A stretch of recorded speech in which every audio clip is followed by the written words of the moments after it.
Parliament approved 80.4 trillion shillings budget for the 2025-2026 financial year after endorsing a supplementary allocation of over 8 trillion shillings in December 2025. Economists warn that while such top-ups may be politically or administratively necessary, they come at a cost, diverting resources from planned projects and delaying payments for critical government deliverables.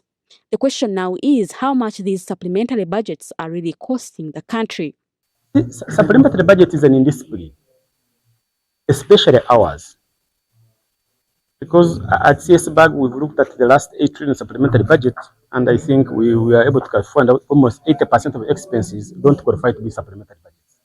Because supplementary budget is a system put in place to enable you address something that was not predictable at all, something that you can't avoid.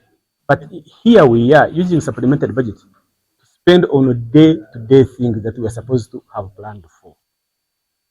You can't put a pension into a supplementary budget. Neither can you put salaries into a supplementary budget. You can't put buying vehicles into a supplementary or organizing the meeting. That is an abuse of the system. And therefore, it distorts the budget process, but also, it reduces the appropriations powers of parliament. This trend is beginning to damage Uganda's reputation with international partners, including the IMF and other global lenders. International economists are now warning that the country needs to slow down. The fact that you're announcing something in your budget, but then eventually, for multiple years, by the time the investors look at your outturn, your fiscal deficit is way higher than what was mentioned in your budget. And of course, one of the concerns that the likes of the IMF or multilaterals have, that I think the broader investment community shares today, is the frequent issuance of supplementary budgets.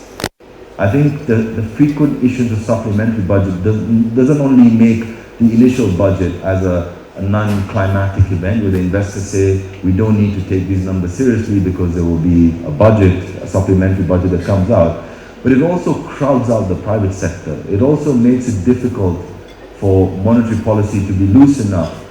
Even so, Uganda's public debt now stands at $32.2 billion with debt to GDP ratio surpassing the 50% legal ceiling and projected to rise to 55.5% by June 2026. This, economists say, signals growing pressure on fiscal discipline.